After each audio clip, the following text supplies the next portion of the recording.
দিলীপদার জন্য দুঃখ হয়। একটা মানুষ প্রথম থেকে তো খেটেছেন, তাকে গড় বদল করতে হলো। খারাপ লাগে মানুষ হিসেবে। বর্ধমান দুর্গাপুরে বিজেপির হারের পর এই মন্তব্য ফিরহাদ হাকিমের।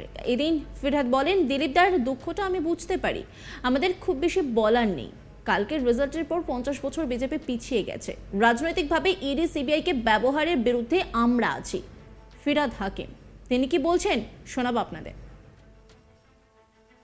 দেখেন, দিলীপদার দুঃখ আমি বুঝতে পারি।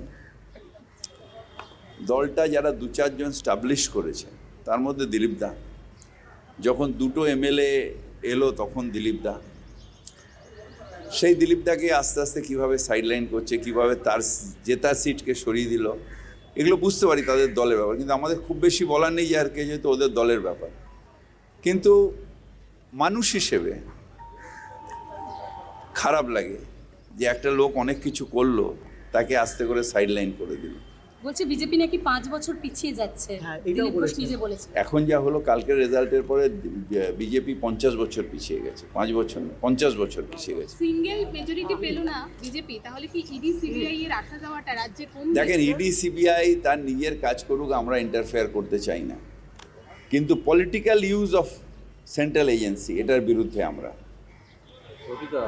Political use of central agency কেন কেন যার বাড়িতে ইডি যাচ্ছে, সিবিআই যাচ্ছে, পরের দিন সে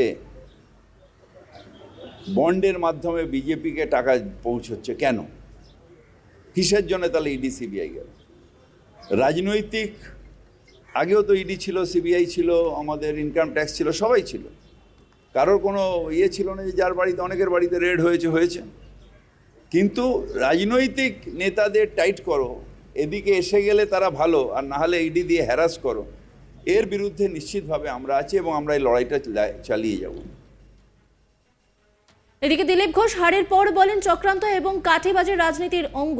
রাজনীতিতে সবাই কাঠি নিয়ে ঘুরতে থাকে। বর্ধমান দুর্গাপুর থেকে হারের পর এই মন্তব্য করছেন। জানালেন, পরাজিত বিজেপি প্রার্থী দিলীপ ঘোষ নিশানা কি শুভেন্দু অধিকারীর দিকে? এই প্রশ্নটা এবার উঠে গেল। মেদিনীপুর লোকসভা কেন্দ্র ছিল দিলীপ ঘোষের গড়, সেখান থেকে কার্যত বলা যেতে পারে সরিয়ে দেওয়া হয় তাকে। বদলে বর্ধমান দুর্গাপুর থেকে তাকে প্রার্থী করে বিজেপি। যদিও সেই লড়াইকে চ্যালেঞ্জ হিসেবে নিয়েই লড়াই চালিয়ে যান দিলীপ ঘোষ, তবে শেষ রক্ষা হয়নি। বর্ধমান দুর্গাপুর থেকে জয় পান তৃণমূলের প্রার্থী কীর্তি আজাদ।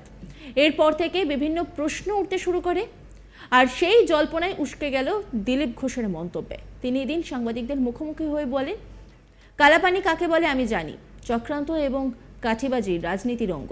আমি ব্যাপারটা সেভাবেই নিয়েছি। তারপরেও যথেষ্ট পরিশ্রম করেছি, কিন্তু সফলতা আসেনি। রাজনীতিতে সবাই কাঠি নিয়ে ঘুরতে থাকে।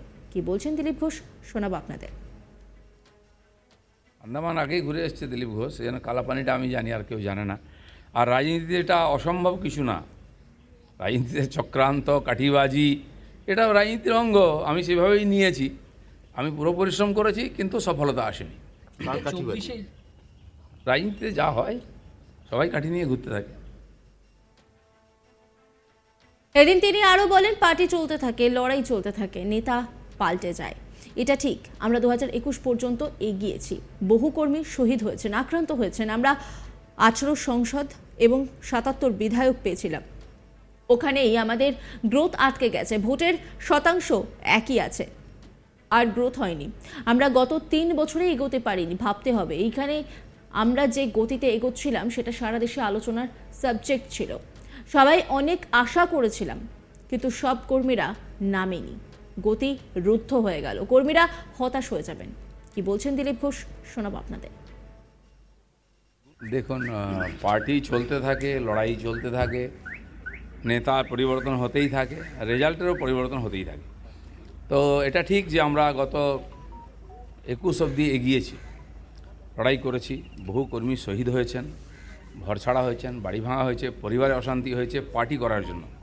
250 কর্মীকে বলিদান দিতে হয়েছে। তার পরিণামে আমরা 18 সাংসদ এবং 77 এমএলএ পেয়েছিলাম। কিন্তু যে কোনো কারণে হোক, ওইখানে আমাদের গ্রোথটা আটকে গেছে। এবারে নির্বাচনেও ভোটের পার্সেন্টেজ একই আছে, যা 38 ছেড়ে দিয়েছিলাম আমরা 21 সালে। আর ভোট পার্সেন্টেজ 38 এবং সিট যা ছিল 77, আর বর্তমান সাংসদ গুণ করলে 7 দিয়ে প্রায় সেটাই দাঁড়ায়। তো আমরা এগোতে পারিনি এই গত 3-4 বছর। সেটা আজকে ভাবা দরকার আছে, কেন দাঁড়িয়ে গেছি এক জায়গায়। যে গতিতে আমরা এগোচ্ছিলাম সারা দেশেতে আলোচনার বিষয় ছিল, কর্মীদের মধ্যে উৎসাহ ছিল, এবারে আশাও করেছিলাম সবাই, কিন্তু আমার মনে হয় কোথাও না কোথাও ফাঁক থেকেছে, লড়াই সেভাবে হয়নি, সব কর্মীরা নামেনি। এটা নিয়ে চিন্তাভাবনা করার দরকার আছে, গতি যেন রুদ্ধ না হয়ে যায়, তাহলে তো কর্মীরা হতাশ হয়ে যাবেন। তিনি আরো বলেন, অসম্ভব কিছু না, সব সিদ্ধান্তের প্রভাব পড়ে। বাংলার মানুষ বলবেন এইগুলো ঠিক হয়েছে না ভুল হয়েছে। আমাকে দল যখন যা বলেছে আমি নিষ্ঠার সঙ্গে করেছি, পুরো ইমানদারি দিয়ে করেছি, ফাঁকি রাখিনি। এবার বর্তমানে হেরে যাওয়া কঠিন সিট ছিল, যারা সেখানে সেদিন ছিলেন তারাও মেনেছেন একটা জায়গায় অন্তত লড়াই হয়েছে। দলের পলিসির উপর অনেক কিছু নির্ভর করে। যারা আমাকে ওখানে পাঠিয়েছেন তারা ভাববেন। কি বলছেন দিলীপ ঘোষ, শোনাবো আপনাদের। অসম্ভব কিছু না, সব জিনিসের প্রভাব পড়ে। এটা ঠিক হয়েছে কি ভুল হয়েছে বাংলার মানুষ, আমার কর্মীরা বলবেন। আমাকে পার্টি যখন যে কাজ দিয়েছে আমি সেটা নিষ্ঠার সঙ্গে করেছি। দিলীপ ঘোষের কাজে 1% কখনো ফাঁকা ছিল না। পুরা ইমানদারির সঙ্গে পুরো পরিশ্রম করে আমি কাজ করেছি। আর এবারে যারা বর্ধমানে গেছেন তারাও জানেন সেই যে কঠিন সিট ছিল, হেরে যাওয়া সিট ছিল সেই সময়, আর সেখানে আমি যে লড়াই দিয়েছি মনে হচ্ছে একটা জায়গায় লড়াই হয়েছে। তো আমাদের পরিশ্রমে ফাঁক ছিল না। বাকি নেতৃত্ব, পরিবেশ ইত্যাদি পলিসির উপর নির্ভর করেছে যে কেন রেজাল্ট এরকম হয়েছে, সেটা যারা চিন্তাভাবনা করেছেন, যারা পাঠিয়েছেন তারা ভাববেন। দিলীপদের জন্য দুঃখ হয়, একটা মানুষ প্রথম থেকে তো খেটেছেন, তাকে গড় বদল করতে হলো। খারাপ লাগে মানুষ হিসেবে। বর্ধমান দুর্গাপুরে বিজেপির হারের পর এই মন্তব্য ফিরহাদ হাকিমের। এদিন তিনি বলছেন, দিলীপদার দুঃখটা আমি বুঝতে পারি, আমাদের খুব বেশি বলার নেই। কালকের রেজাল্টের পর 50 বছর বিজেপি পিছিয়ে গেছে, রাজনৈতিকভাবে ইডি সিবিআইকে ব্যবহারের বিরুদ্ধে আমরা আছি। কি বলছেন ফিরহাদ হাকিম, শোনাবো আপনাদের। দেখেন, দিলীপদার দুঃখ আমি বুঝতে পারি। দলটা যারা 2-4 জন স্টাবলিশ করেছে, তার মধ্যে দিলীপদা। যখন 2টো এমএলএ এলো তখন দিলীপদা। সেই দিলীপদাকে আস্তে আস্তে কীভাবে সাইডলাইন করছে, কীভাবে তার জেতা সিটকে সরিয়ে দিল, এগুলো বুঝতে পারি তাদের দলের ব্যাপার। কিন্তু আমাদের খুব বেশি বলার নেই আর কে, যেহেতু ওদের দলের ব্যাপার। কিন্তু মানুষ হিসেবে খারাপ লাগে যে একটা লোক অনেক কিছু করলো, তাকে আস্তে করে সাইডলাইন করে দিল।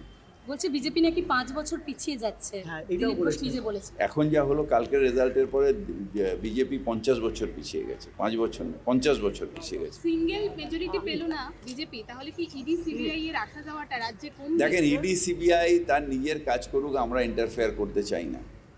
কিন্তু political use of central agency, এটার বিরুদ্ধে আমরা। Political use of central agency কেন কেন যার বাড়িতে ইডি যাচ্ছে, সিবিআই যাচ্ছে, পরের দিন সে নজর রাখুন আজ তাক বাংলার ইউটিউব স্ট্রিমিংয়ে।